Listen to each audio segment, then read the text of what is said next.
N'état de plus ardent,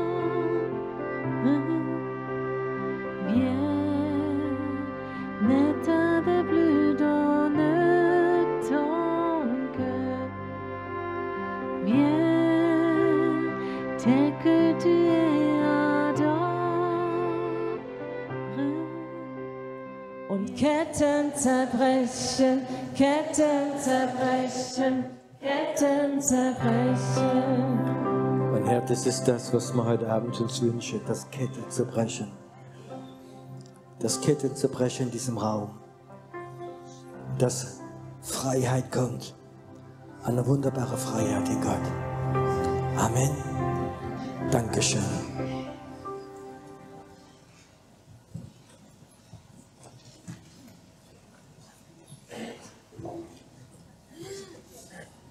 So ein schöner, für die wir später gekommen sind. Bonsoir à tous, à ceux qui sont venus un peu plus tard. Une question, est-ce qu'il y a des gens qui sont là la première fois, qui m'ont jamais vu? Soyez les bienvenus. Ce soir, j'aimerais commencer avec un verset biblique.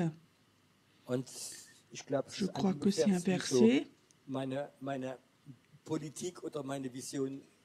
qui a changé ma politique ou ma vision des choses. La Bible dit que tout ce qui est visible, toi, moi, on va tous un jour se dissoudre, ne plus exister. Et tout ce qu'on ne voit pas va être éternel.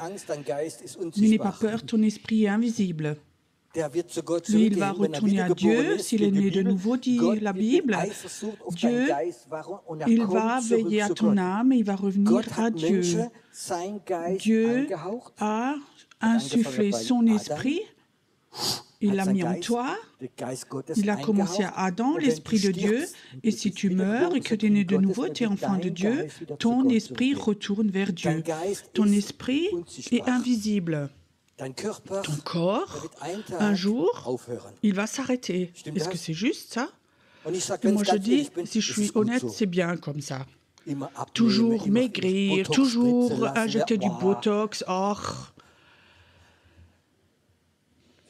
aussi là en haut, on va avoir un nouveau corps et ça va être bon comme ça. Mais il faut que tu saches, il y a un monde invisible et il y a quelque chose de visible. Et nous, les humains, on a notre focus avec notre tête, nos yeux, on regarde tout ce qui est visible. On a nos yeux et on est toujours ciblé, on vise toujours ce qui est visible.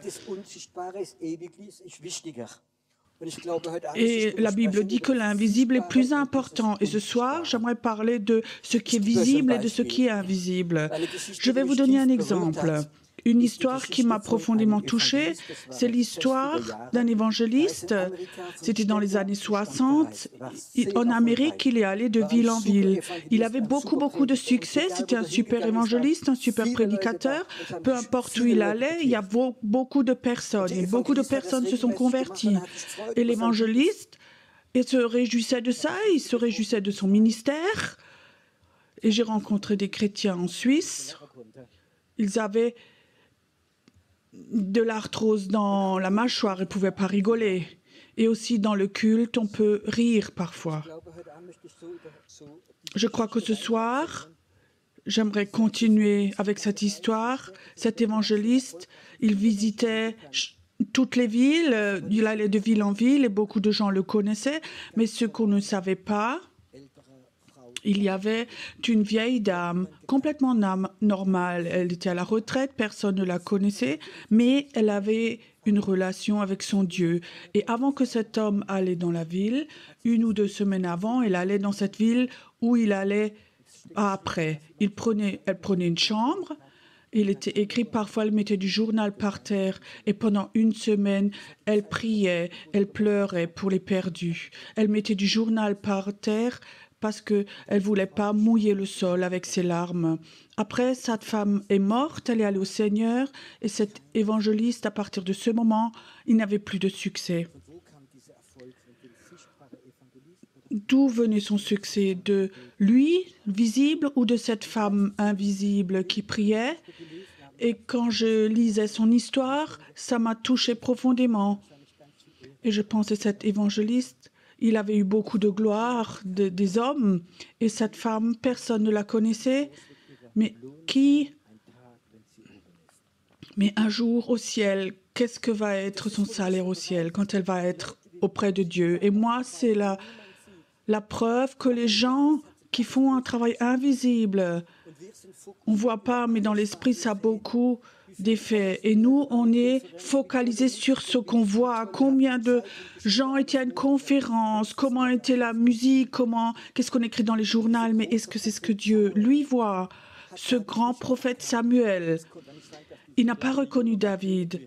Ça ne pouvait pas que ce petit jeune, ce petit garçon soit le roi. Et Dieu dit, si Dieu voit ce qui est dans le cœur, il ne voit pas ce que voient les yeux, mais ce qui est dans le cœur. Même ce prophète Samuel ne voyait pas ce qu'il y avait dans l'invisible. Et je crois que c'est tellement important de savoir, il y a quelque chose d'invisible, un monde invisible. Et je crois que beaucoup de chrétiens, ils ont entendu peu de choses de tout ça. On a entendu beaucoup de prédications, mais on a peu entendu de prédications sur l'invisible. Les principes qu'on a entendus, c'est pour le visible. Être chrétien, c'est l'Église, les structures d'Église, une organisation, c'est l'immeuble. Ça, c'est ce qui est visible. Qu'est-ce qui se passe dans l'invisible au travers d'une Église? Vous vous êtes déjà posé la question? Ceux qui vont à l'église, qui ont un pasteur, demande voir ton pasteur. Quelle est l'action de notre église dans le monde invisible, dans notre ville? Peut-être il dit, oh, mais ça, c'est pas notre travail. Si, c'est écrit dans la Bible que l'église de Jésus doit, dans le monde invisible, dans le monde démoniaque, proclamer les plans de Dieu. C'est écrit dans la Bible. Et ça, c'est le monde invisible. Et je crois que toute l'énergie de l'Église, qu'est-ce qui est visible? Il y a peu de temps, j'étais en Suisse quelque part. On avait plusieurs cultes. Et il y avait vraiment un temps de réveil. On a beaucoup prié aussi. Le problème, il y a trop de gens qui sont venus. Alors la secrétaire du pasteur m'a téléphoné et dit...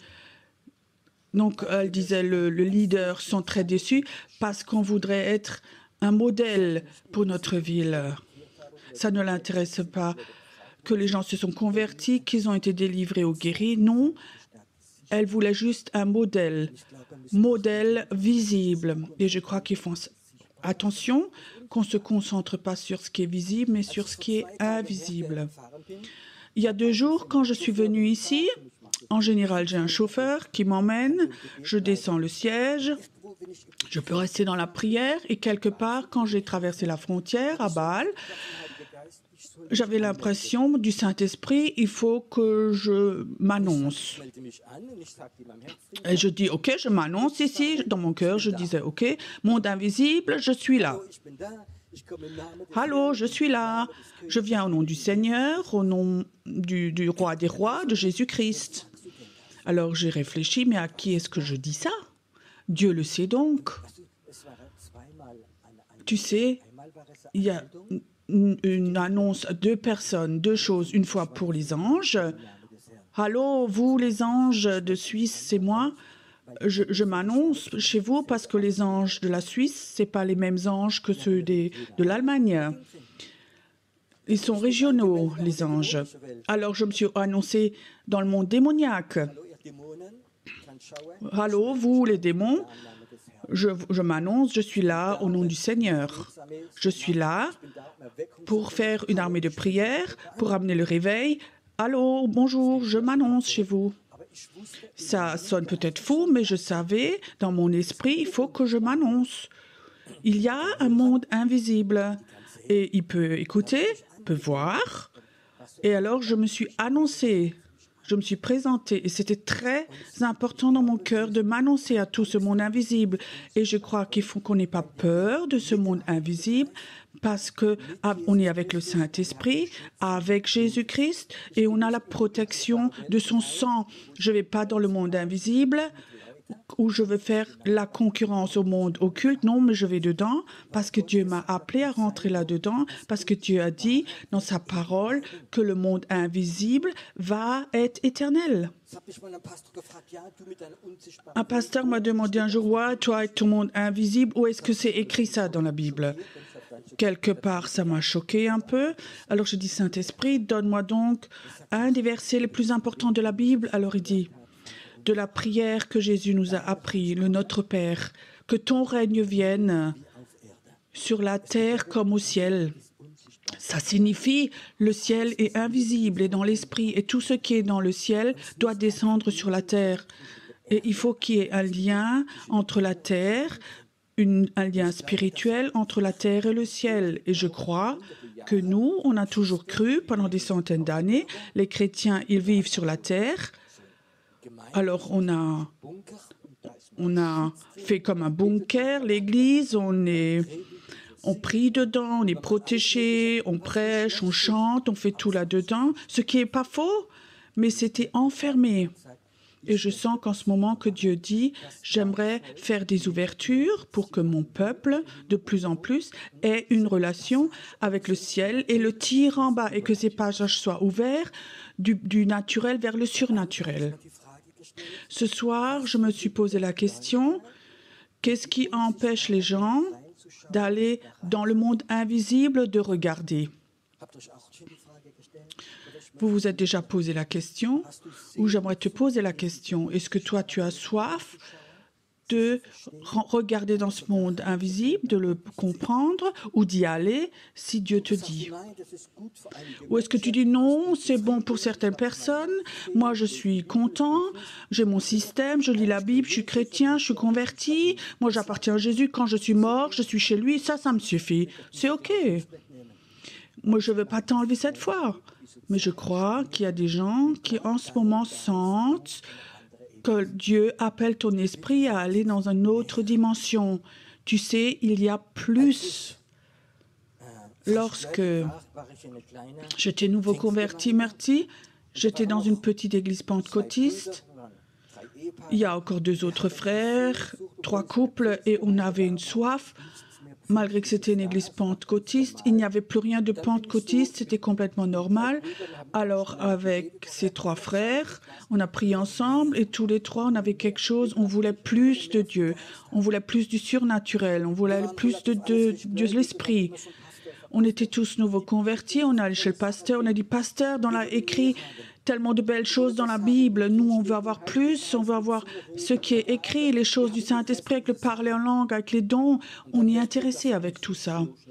Alors il remarque qu'il n'arrive pas à nous lâcher, alors il dit oui, ok, à partir de la semaine prochaine, je fais 3 soirées bibliques sur le Saint-Esprit, les dons de l'Esprit. Nous, on s'est réjouis. Et vraiment, de l'Église, il y a beaucoup de gens qui sont venus, d'autres se sont rajoutés, et ils nous enseignaient sur les dons de l'Esprit, sur le Saint-Esprit, sur les dons. Il nous a enseigné un bout, et de l'autre côté, une grande peur pour faire des fautes. Et 80% de son enseignement, c'est attention à faux prophètes, faux témoignages, fausses prophéties, pour que les gens aient peur et ils ne voulaient plus rien savoir de tout ça.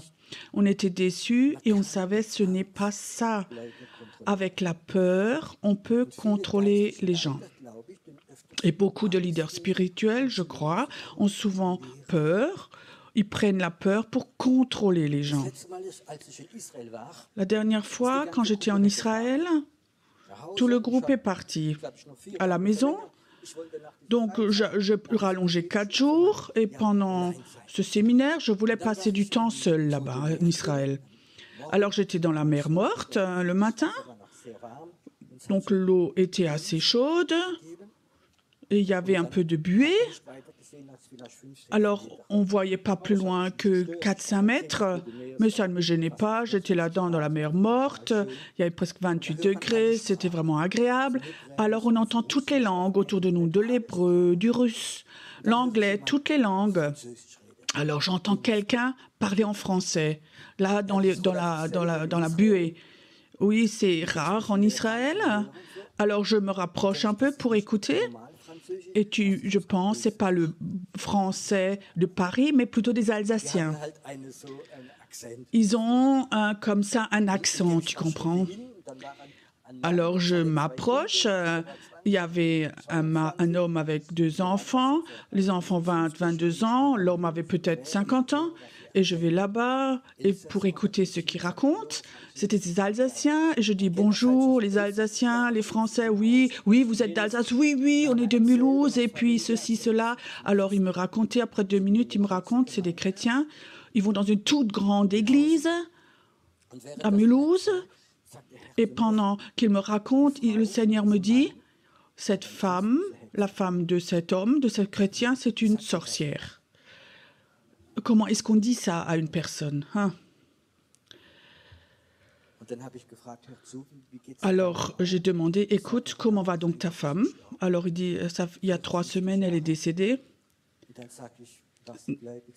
45 ans, elle était croyante, non. Elle avait quitté le Seigneur. Je dis, écoute, ta femme, c'était une sorcière. Alors, la fille crie, je dis, papa, je t'ai toujours dit. Alors, il était là, oui, je sais, ma femme vivait dans la sorcellerie, ma vie, c'était un enfer, je suis tellement content qu'elle est décédée. Et là, à la mer morte, on était là, dans l'eau, et je dis à la fille, tu sais, cet esprit de ta mère, de la sorcellerie est posé sur toi, est-ce que je peux te délivrer? Et elle est venue là, et l'homme est venu, le fils est venu, et là, dans l'eau, dans cette buée, l'esprit de sorcellerie est sorti.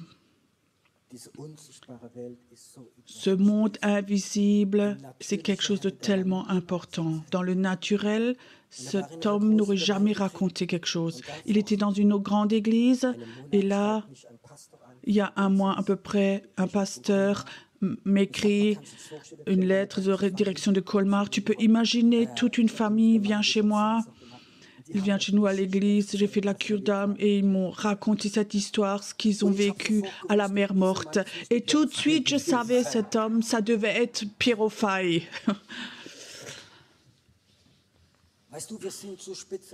Tu sais, on est tellement spécialiste sur ce qui est visible. Mais quand on va dans le monde invisible, si on regardait dedans, on pourrait beaucoup plus travailler que dans le monde visible. Et je crois que le temps est là où Dieu voudrait toucher nos yeux pour voir le monde invisible. Il y a un verset biblique que vous connaissez tous, et ça, c'est l'église de Laodicée. Ils sont devenus tièdes et Dieu dit de préférence, j'aimerais vous cracher. C'est pas pire, ça n'existe pas. Mais deuxième partie, on oublie souvent. Jésus dit, je vous conseille, achetez une pommade pour vos yeux, pour que vous voyez de nouveau. Alors, la tiédeur s'enlève de nouveau. Pourquoi est-ce qu'ils sont devenus tièdes? Parce qu'ils ne voyaient plus rien. Quand les chrétiens commencent à voir dans le monde invisible, quand les chrétiens commencent à voir et comprennent les choses spirituelles, les arrière-plans, et ils grandissent là-dedans, moi je peux te dire, plus jamais tu ne seras tiède. Amen. Et les chrétiens sont devenus tièdes parce que la tradition les a fatigués. Ils vivent dans ce système religieux. Ils ont souvent enfermé dans la religion, dans les églises, dans les concessions, dans les dénominations.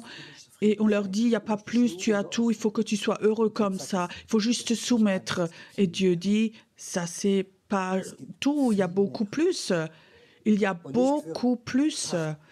Pas seulement pour certains, mais pour tous. Cette question que je me posais, pourquoi, quand Dieu appelle, pourquoi il y a tellement de personnes, ils ont peur du surnaturel, ils ont peur du monde invisible. Tu sais, le monde invisible, on ne rentre pas comme ça par curiosité. Mais on y va quand l'Esprit de Dieu nous appelle. Dieu veut appeler à que tu ailles dans une autre dimension, dans une dimension où il n'y a pas de limite, où le surnaturel est tellement fort, où tu peux apprendre tellement du Saint-Esprit. La Bible dit, l'onction va nous enseigner, le Saint-Esprit va nous enseigner. Je n'ai pas eu de livre, je suis en communion avec le Saint-Esprit, c'est tout. Et le Saint-Esprit veut nous emmener dans d'autres dimensions aussi. Dans la guerre spirituelle, le réveil va venir quand un esprit une armée de prière va se lever et prend autorité.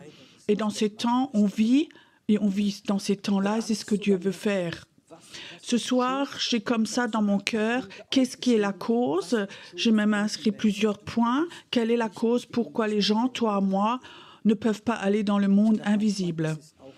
Je crois que parfois, c'est aussi une question d'honneur. Nous, on aimerait bien être honorés. Sans doute, tu ne reçois pas d'honneur quand tu vas chez ton pasteur et tu dis « Pasteur, ce matin, il y avait un ange dans ma chambre. » Peut-être il y a certains pasteurs qui disent « Oui, Dieu est bon, Dieu est gentil. » Mais peut-être qu'ils pensent « on ne peut même pas le prendre au sérieux. » Il y a peu de temps encore, il y a un leader spirituel qui venait chez moi et qui dit « Toi avec tes anges, toi avec tes anges. » Mais quand un ange vient, et quand un ange me montre quelque chose, je ne dois pas le raconter. Et je peux vous dire, au début, j'avais beaucoup de mal à raconter certaines choses que j'avais vécues parce que je savais que les gens, ils vont me mettre de côté. Pierrot est gentil, sympa, mais il a un peu quelque chose de pas clair. Mais après, j'ai quand même commencé à raconter sur ce monde invisible. Alors, j'ai commencé à raconter. Alors, il y a tellement de gens qui sont venus. Moi aussi, j'ai fait la même expérience. Moi, je l'ai vu. Et ça a tellement aidé les gens. Et j'aimerais de tout mon cœur aider les gens et expliquer les gens que s'ils font eux-mêmes les expériences, qu'ils disent ils ne sont pas fous, mais c'est quelque chose qui est naturel. Moi, je crois qu'on vit dans un temps où le monde spirituel va s'ouvrir et on va vivre des choses, on va aller dans le surnaturel qu'on ne peut même pas imaginer. Il y a plusieurs années, le lundi, j'avais toujours mon jour de repos en tant que pasteur. Alors souvent, quand les enfants étaient petits, de temps en temps, je prenais une demi-journée, j'allais à la piscine, au sauna. Le matin, il y avait peu de monde. Et alors j'étais tranquille, je rentre dans le sauna, je m'assieds. Il y avait juste un homme encore dans ce sauna. Et je remarquais que cet homme avait la position du yoga et le méditer. Et je sentais qu'il était sorti de son corps. Ça ne me gênait pas, j'étais là, j'avais prié. Alors, il sort. Après 10 minutes, moi aussi. Alors, je le demande, vous étiez à quelle altitude? Alors, il me dit, oui, 300, 400 mètres, sans doute. Alors, je dis, waouh, si peu. Moi, j'étais devant le trône de Dieu, tu comprends? Il s'est donné tellement de peine pour méditer et tout. Il ne faut pas qu'on ait peur du monde invisible. Nous, on va voler plus haut que tous les autres. On va rentrer plus haut. Et je crois que c'est quelque chose d'important. Parfois, ça a à voir avec de l'orgueil. Imagine, tu es un leader de groupe de maison, connu de ton église. Tu as un bon enseignant, tu as de bonnes connaissances et les gens t'estiment. Et maintenant, tu commences à avoir des expériences dans le monde invisible. Peut-être des rencontres avec les démons, avec les anges, avec le surnaturel. Et tu commences à raconter tout ça. Alors, tu sais très bien, ta position va être un peu ébranlée. On va sans doute te rétrograder, de ne plus être tout à fait normal. Ça peut aller très vite, et je crois que beaucoup de gens ont peur de ce monde invisible. Tu sais, le monde invisible, ce n'est plus naturel, c'est surnaturel, et si tu rentres dedans, tu es dans le surnaturel, et tu ne peux pas tout contrôler. Et je crois que c'est quelque chose qui est très, très important. Arrête d'avoir peur, mais la peur, je dois le dire, la peur, c'est un péché. C'est ne pas faire confiance à Dieu. Quand Dieu t'appelle, quand Dieu a appelé, Pierre va sur l'eau, alors il est allé sur l'eau, alors c'est possible. Je crois que c'est quelque chose, il faut qu'on fasse attention. Dieu peut te libérer de la peur. Beaucoup de gens n'osent pas à rentrer dedans parce qu'ils n'ont pas de sentiment de valeur. Quand Dieu t'appelle, alors tu sais, tu es mon enfant. Et son appel t'a justifié. Je crois qu'un manque quand on a un manque d'estime de soi, ça peut être une raison. Ou les finances. Je te raconte un exemple. Il y a quelque temps, il y a une femme qui veut chez moi. Souvent, elle venait aux conférences, on était amis. Je la connaissais d'un peu plus près. Alors dire, Pierrot, quelque part, je suis à Stuttgart dans une église, j'aime mon église, j'aime mon pasteur. C'est une église vraiment puissante, mais tout ce qui est don de l'esprit, surnaturel, prophétique, il n'y a rien qui est là. J'aimerais tellement que mon pasteur t'invite. Mais il ne m'a jamais invité. Alors la femme a dit, je fais autrement. Pierrot, je t'invite chez nous, à la maison, pour le petit déjeuner. Et par hasard, comme ça, j'invite aussi le pasteur. Tu sais, quand les femmes volent quelque chose, elles ont des idées. Alors elle l'a fait, et ce pasteur était là. C'était vraiment un homme très sympa, avec beaucoup de succès. Grande église. Alors il dit, Pierrot, j'ai déjà entendu plusieurs prédications, je trouve super ce que tu fais, comme tu le fais, mais ça, je ne peux pas l'autoriser. Je dis, qu'est-ce que tu veux dire avec ça? Tu sais, on a construit un immense immeuble, il faut qu'on paye 25 000 euros, on a notre crédit. Et on a beaucoup d'hommes d'affaires qui payent là. Et si je fais ce que toi tu fais, certains d'entre eux partent, alors je ne peux pas payer et je peux fermer. Moi, ça m'a vraiment touché, cette chose, la peur du surnaturel, la peur du Saint-Esprit à cause des finances. Je peux écourter, 6 mois après, cet homme a eu un infarctus. Il devait donner l'Église. Et j'avais l'impression, il ne faut pas qu'on joue. Quand le Saint-Esprit appelle, alors il faut que tu lui obéisses.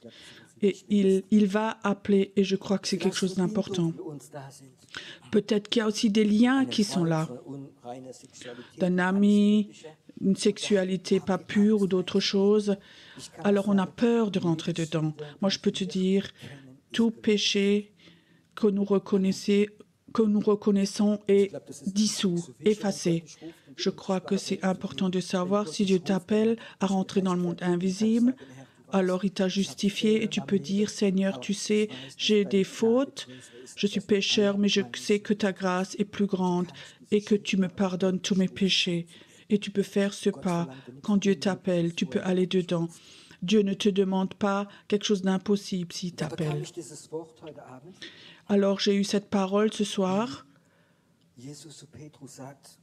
comme Jésus dit à Pierre, « Qui suis-je » Il dit, « Tu es le Fils de Dieu. » Alors il dit, « Tu es rocher, sur toi, je vais construire mon église et je vais te donner une clé, que ce que tu vas lier sur la terre, tu vas délier au ciel.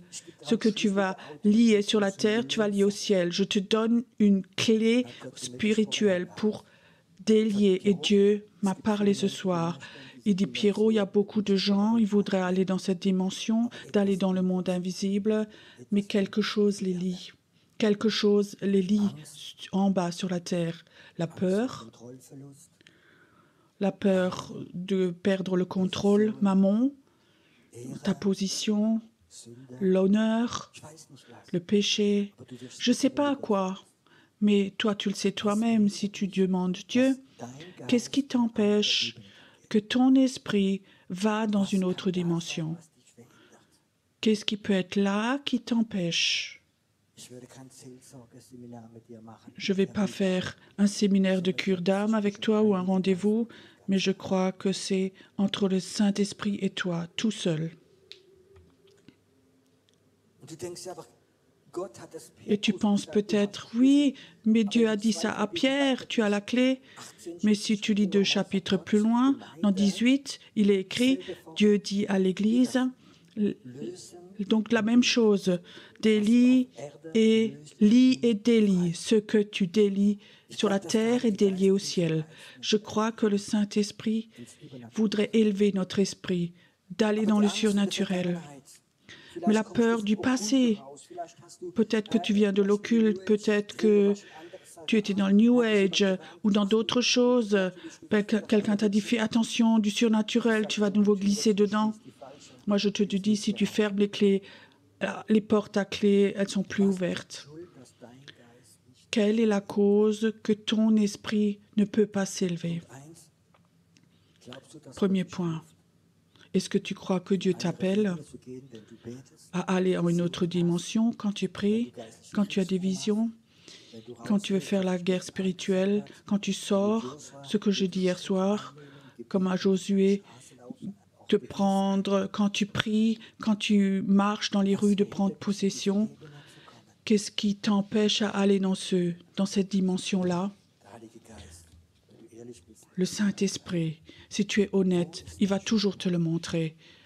Où est ton point faible? Et tu sais, si tu as reconnu ton point faible, et tu sais ce que c'est, alors je crois à cette clé que Jésus a donnée à Pierre, cette clé de l'autorité pour délier, au nom de Jésus. J'ai demandé, Seigneur, qu'est-ce que je dois prêcher? Alors le Seigneur a dit, tu sais, c'est tellement pas important, mais l'Esprit du Seigneur est sur toi pour faire quelque chose. Tu es qu'un outil. Alors je dis, Seigneur, mais qu'est-ce que c'est ce outil? Alors il m'a montré une image de ciseaux. Et je disais, qu'est-ce que c'est? Délier, couper. Il y a des personnes qui sont là, ils sont appelés à aller dans le surnaturel, dans ce monde spirituel de l'esprit, mais quelque chose les lie encore, quelque chose les empêche. Le Seigneur dit, ce soir, couper, délier. Est-ce que vous croyez qu'il existe une autorité pour couper? Tu sais, parfois, je suis épatée avec ma petite foi quand Dieu dit « fais ceci ». Et je le fais, alors je m'étonne toujours quelle autorité Dieu peut te donner à des personnes complètement normales. Il y a certains temps, on avait une femme qu'on a accueillie chez nous avec 2 enfants. Elle était nouvelle convertie et elle était alcoolique. Et je sais encore, tout d'un coup, on reçoit un appel de la voisine de la femme et elle dit, elle a regardé dans la maison, elle a 2 petits-enfants et la mère était couchée par terre dans le coma. 2 enfants étaient sur la chaise, ne pouvaient pas descendre, ils avaient complètement les couches pleines. Et cette femme était 6 heures dans le coma parce qu'elle était bourrée. Alors cette femme, on l'a emmenée à la maison et le mari a dit « c'est OK », il est aussi venu à la foi. Chez nous, elle vivait 8-10 jours, elle buvait plus rien du tout, elle faisait la louange, elle participait, elle savait bien chanter, elle avait vraiment de la joie. Et le soir, on avait un groupe de maison. Et à l'époque, on avait souvent un grand groupe de maison avec 20-25 personnes. Et à 8 heures, ça sonnait et les gens venaient rentrer. Tout d'un coup, cette femme descend d'en haut et je remarquais, elle ne pouvait presque pas marcher. Elle dit, j'ai bu 1 litre de cognac. Cet après-midi, j'étais au supermarché et maintenant, je viens de boire ce litre de cognac. Et tout d'un coup, je voyais comme les démons commençaient à parler en elle. Elle était complètement ivre, 1 litre de cognac, qui a une femme peut-être 50 kilos, et les démons commençaient à manifester, à parler, et ça sonne, et les gens viennent. C'est vraiment une super atmosphère. Viens, rentre là. Et elle... Qu'est-ce que tu veux donc faire? Tu ne peux pas la laisser toute seule parce qu'elle était vraiment complètement ivre, les démons manifestés. Je ne peux pas non plus l'emmener dans le groupe de maison. Elle ferait le bazar. Et quelque part, je l'ai pris dans la pièce d'à côté et mon esprit était fâché. Et je vais là-bas maintenant. Au nom de Jésus, la puissance de l'alcool est brisée. Toute puissance démoniaque va arrêter. Alcool, maintenant, tu n'as plus aucune action. Au nom de Jésus, elle se lève. Elle n'était plus du tout ivre, plus rien du tout. J'ai remarqué que la prière a la puissance pour dissoudre l'alcool. Elle est descendue dans ce groupe et elle a chanté avec. Elle commençait à prophétiser dans ce groupe de maison comme s'il n'y avait rien du tout. Elle m'a montré la bouteille. Elle avait bu 1 litre de cognac. Et la prière, l'autorité était plus forte que 1 litre de cognac. Ça, c'est cette autorité pour lier et libérer. Je veux revenir. Je peux te raconter beaucoup d'histoires comme ça, mais ce soir, Dieu a dit, Tu es mon outil. Et je t'ai vu comme un ciseau. Et je veux te dire que tu coupes ce soir. Dissous, libéré. Ce qui est libéré sur la terre est lié au ciel. Ça veut dire, imagine, tu as une peur, tu as une relation, ou peut-être tu as ceci, cela qui t'empêche, t'aimerais bien, mais tu ne peux pas. Et quand le Seigneur dit prie, et tu délies, et tu coupes à ce moment où tu veux aller dans le monde invisible, c'est libre dans l'esprit. Le problème n'est plus là. Peut-être que tu es là, tu as des sentiments d'infériorité ou de la peur. Le Seigneur coupe.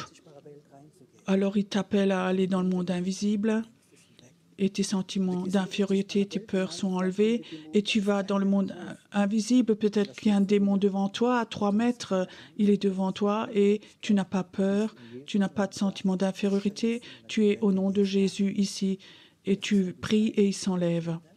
Ça, c'est quand tu es libre sur la terre, tu es libre dans le monde invisible. Il y a des gens ici, il y a la malédiction de la sorcellerie qui est là, posée sur ta famille, parce que ta famille a été sacrifiée, tu es chrétien, tu es sauvé. Peut-être que tu t'es même dissous de ça, mais dans ton esprit, il y a toujours un lien qui t'empêche d'aller dans le surnaturel. Et l'esprit de sorcellerie, c'est très bien. Si ça, c'est coupé, tu vas aller dans le monde invisible et tu vas avoir une autorité contre la sorcellerie. Et ça va être une forte autorité. Ça, c'est lié, délié et lié.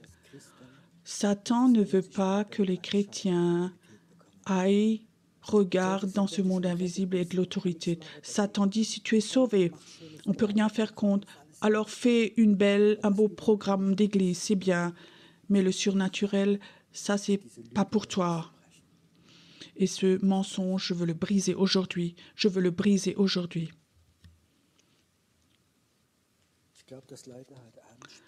Je crois que ce soir, il y a des gens qui vont sentir ce soir que l'esprit de l'homme, il n'est pas en haut dans la tête, mais en bas dans le ventre.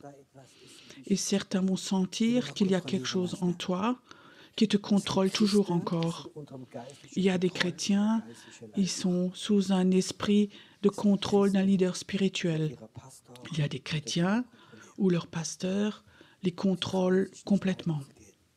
Ils n'osent pas aller ailleurs, autrement, ou plus loin. Et ça aussi, ça peut être brisé.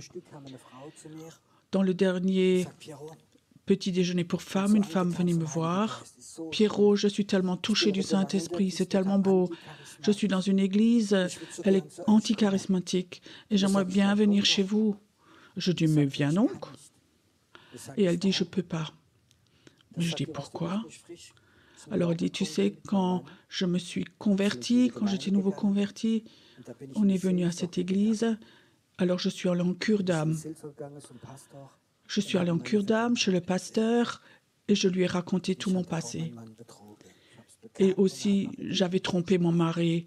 Lui m'a donné le pardon. Je lui ai dit, j'aimerais bien aller à la Taube. Alors il a dit, si tu fais ça, je raconte à ton mari cette histoire. Quel esprit lie cette femme? Elle vit vraiment dans un lien comme ça. Et ça existe dans le monde chrétien, où les gens sont complètement liés, que Dieu aimerait libérer. Que Dieu aimerait libérer. Ce soir, j'aimerais que ça se passe entre le Saint-Esprit et toi, entre Jésus et toi. Est-ce que tu crois qu'il y a quelque chose en toi qui t'empêche? Paul dit que tout ce qui te lie sur la terre, il faut qu'on les coupe. Est-ce que tu as soif de dire, Seigneur, j'aimerais être libre? Et si toi, tu m'appelles à aller dans le monde invisible, à aller dans le surnaturel, alors je suis prêt. Moi, j'aimerais. J'ai soif de cela.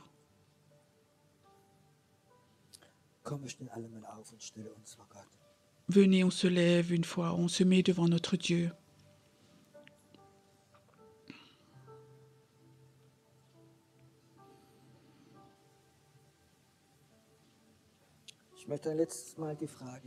J'aimerais une dernière fois te poser la question. Est-ce que tu as soif? Est-ce que tu as soif de plus? Soif d'une autorité spirituelle. Est-ce que tu as soif de plus? Est-ce que tu as soif du réveil? Est-ce que tu as soif d'avoir cette toute-puissance? Les Baals prêtres, pour les lier, de repousser leur puissance. Est-ce que tu as soif d'avoir une autorité dans le monde invisible, pas d'avoir une position dans une église, dans une organisation, mais une autorité spirituelle, de lier toi-même, de couper.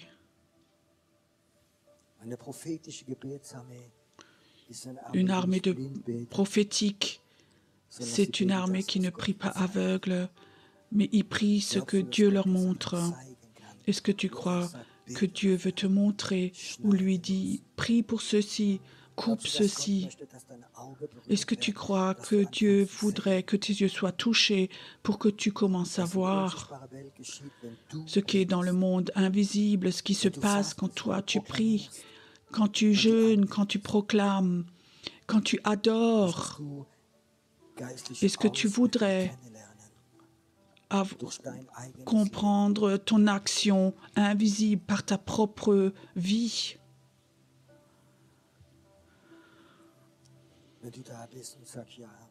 Si tu es là et tu dis oui, j'aimerais aussi avoir la délivrance, j'aimerais tout ce qui me lie sur cette terre, que je me cache dans le monde visible, j'aimerais que ce soit enlevé tout ça.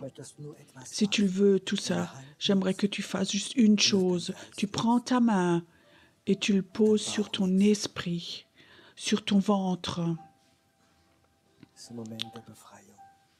C'est un moment de libération. C'est un moment où l'esprit de mort te lâche. C'est un moment où l'esprit de sorcellerie va être coupé, que toute malédiction de sorcellerie qui avait influencé ta vie va s'en aller.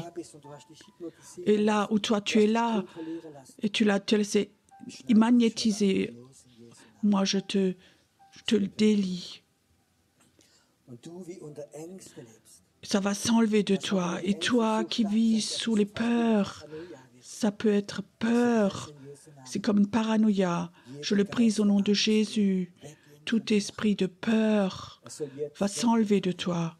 Maintenant, ça va s'enlever de toi. La peur, tu vas s'arrêter maintenant. Tu vas sortir, tu vas sortir, tu vas sortir. Où tu avais hérité la peur de tes parents, de ta mère, de ton père. Peur, tu t'en vas au nom de Jésus. Tu t'en vas, tu sors. Toute forme de peur, toute forme de peur d'araignée, des animaux, de la nuit, ça sort de toi. Ça se dissout, ça part, ça te quitte.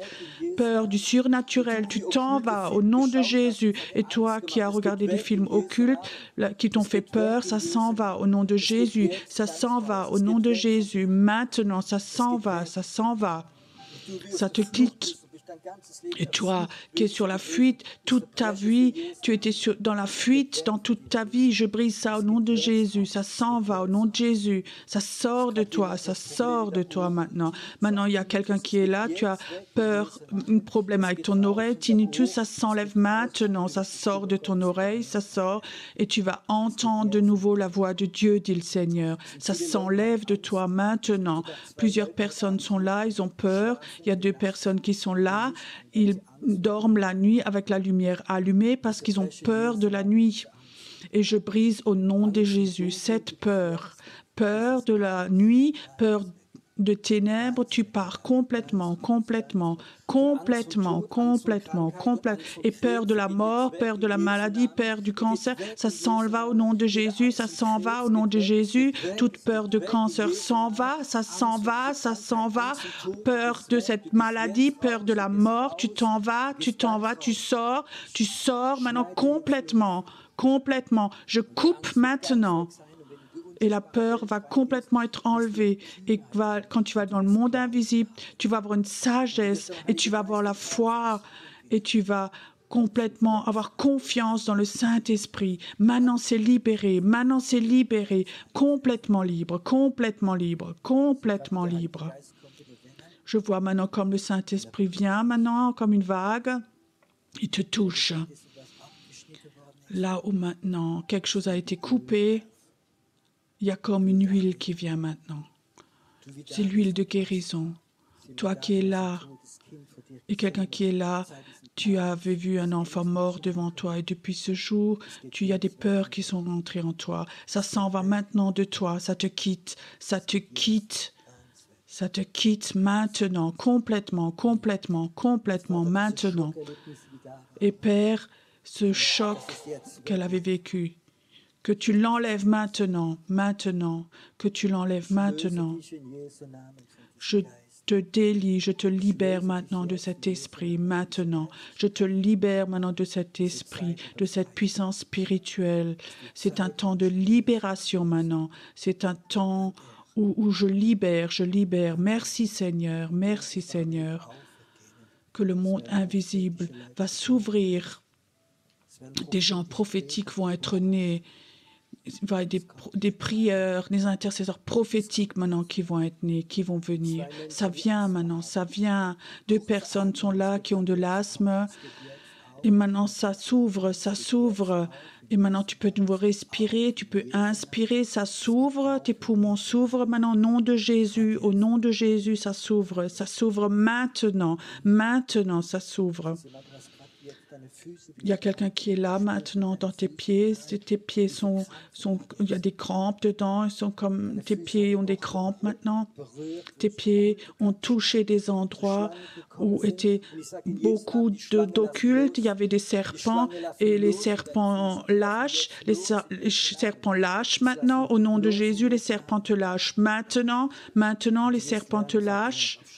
Et tu vas apprendre, dit le Seigneur, à marcher sur les serpents. Je vais maintenant libérer tes pieds. Je vais libérer tes pieds maintenant, complètement, complètement, complètement. Il y a une personne qui est là. Tu es né dans l'inceste. Et c'est comme une puissance sombre qui est venue sur toi. La honte est sur toi. Et Jésus dit, j'ai porté la honte à la croix. Et cet inceste est brisé, ça va être brisé. Et tu vas, je dis ce mot, elle va être dans le monde invisible et tu vas voir à la derrière, il y a des puissances démoniaques qui étaient derrière et tu vas avoir de l'autorité et tu vas te venger et tu vas voir des gens qui vont vivre sous ce poids. Et tu vas être une libératrice, ce poids de l'inceste. Tu vas être une libératrice. Il y a quelqu'un qui est là. Toute la journée, tu avais de fortes douleurs dans la nuque. Tu pouvais presque plus tourner la tête. Mets ta main dessus maintenant, sur ta nuque. C'est brisé. Ces malédictions sont brisées. L'ennemi ne voulait pas que ce soir, que tu viennes ici, mais je le brise au nom de Jésus. Ta nuque maintenant est libérée, cette malédiction est brisée maintenant. Et ce joug s'enlève de toi. Tu vas être utile, dit le Seigneur. C'est un temps de libération. Seigneur, toi tu as dit ce que nous délions sur la terre est délié dans le ciel. Et tu vas ouvrir des portes dans le ciel et ça va se passer. Ça va se réaliser, ça va se réaliser, ça va se réaliser. Bah, je ne sais pas pourquoi, mais si tu as l'impression maintenant, inspire profondément et étire-toi comme ça maintenant, alors tu as le droit de le faire. C'est comme si corporellement tu sens que quelque chose est parti de toi, quelque chose t'a quitté. Tu peux t'étirer comme ça. Ça se passe maintenant. Arrête d'être coincé. Détends-toi dans la présence de Dieu. Et maintenant, peux-tu que tu bouges un peu, ton problème de colonne vertébrale s'enlève. C'est comme si Dieu mettait de l'huile comme ça dans ta colonne vertébrale, dans tes disques vertébraux. Ça se passe, ça se fait au nom de Jésus. Merci Jésus, que ce que tu as commencé, ça va continuer. Écoute, ce n'est pas une histoire de moment, mais certains ce soir vont rentrer chez eux, vont aller dans leur lit. Et le Seigneur va te parler. Il va te montrer ce qui s'est enlevé, ce qui t'a quitté, ce qu'il a fait. Il va te montrer de nouvelles choses. L'esprit prophétique est là, il se pose sur toi. Et parce que tu as ouvert ton cœur, tu vas voir comme cet esprit prophétique est sur toi. Il veut t'emmener, il veut t'emmener. Il va aller avec toi. Il va aller avec toi. Amen. Inspire encore profondément, c'est là. Ça délivre, la délivrance est là. Inspire. Il y a aussi quelqu'un qui a des problèmes de reins, je vois. Il y a la libération qui se fait en toi et tes reins sont touchés. C'est comme si la vie rentrait en toi. Tu es un Dieu merveilleux. Tu es un Dieu merveilleux. Amen. Venez, vous pouvez de nouveau vous rasseoir.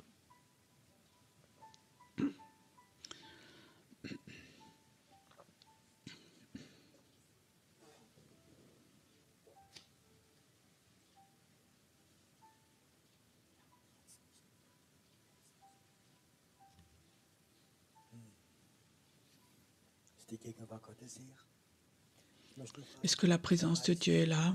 J'aimerais demander qui essaie ou qui sent que quelque chose est parti de toi. Élevez votre main. Quelque chose t'a quitté. Lève voir ta main. Maintenant, maintenant. Certains, cette nuit, vont avoir une rencontre avec Dieu cette nuit. C'est comme si une porte s'était ouverte et ça a quelque chose à voir avec ton appel, quelque chose que tu sais depuis longtemps en toi. Il y a quelque chose qui est en toi. Dieu appelle des gens en Suisse à aller dans une autre dimension. Une des appels les plus grands, les plus beaux, c'est celui du libérateur. C'est mis de côté dans beaucoup de milieux, mais la libération, la délivrance, c'est un ministère d'amour de Dieu pour les gens. Et on a besoin de ça, la délivrance. Venez, élevons nos mains vers Dieu. Et on va bénir ce Dieu maintenant, ce Dieu qui fait des miracles. Maintenant, maintenant.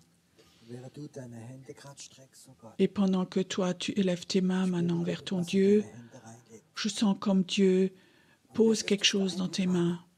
Et souvent, tu vas avoir l'impression que tu es à des endroits et il faut que tu élèves tes mains pour adorer ton Dieu. Et tu vas voir comme du ciel, quelque chose s'ouvre. Peut-être qu'un ange va descendre, mais à chaque fois que tu sens que quelque chose touche tes doigts et tu élèves tes mains vers ton Dieu, c'est comme si dans le monde invisible, qu'il y a un ascenseur, une ouverture dans cette pollution spirituelle qui est là. Certains sentent aussi quelque chose dans leurs doigts, un picotement. C'est un signe prophétique, dit Dieu. Si tu sens, tu peux, peu importe où tu es et tu le sens, il suffit que tu lèves tes mains. Et quelque chose du ciel va venir. Ça va être comme une ouverture. Ça va être comme une puissance.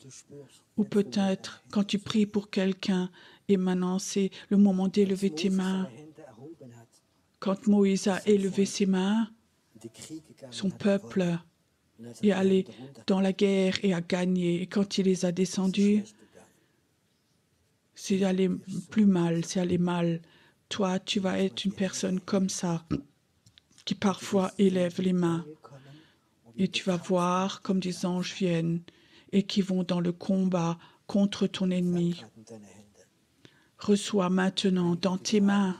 Il y a certains qui sentent maintenant, certains sentent que dans leurs mains il y a quelque chose qui rentre. Ça doit être un signe prophétique. Toi, parfois, tu vas élever tes mains. Tu vas élever tes mains. Tu es un Dieu merveilleux. Tu es un Dieu merveilleux. Amen. Waouh. Je vois comme l'Esprit de Dieu te touche encore. que Dieu touche encore certaines personnes maintenant. Il y a quelque chose qui vient encore sur toi. Quelque chose se pose sur toi. Je crois que dans les prochains jours, on va avoir des temps de prière encore, ici, où on va déchirer le ciel très grand et on va voir la gloire de Dieu. On va avoir encore un bon temps ici. On va avoir encore un bon temps ici. Waouh! Merci Seigneur. Merci pour cette merveilleuse ville, merveilleux pays et surtout pour ces gens merveilleux, ces personnes merveilleuses ici, qu'elles vont te servir, qu'elles vont te servir. Et que la nuit, c'est la nuit pour certains, ça va être une nuit prophétique maintenant. Même si tu reçois des rêves, tu peux rien faire avec ça. Emmène-le dans la prière. Ça va être des rêves prophétiques pour ta vie.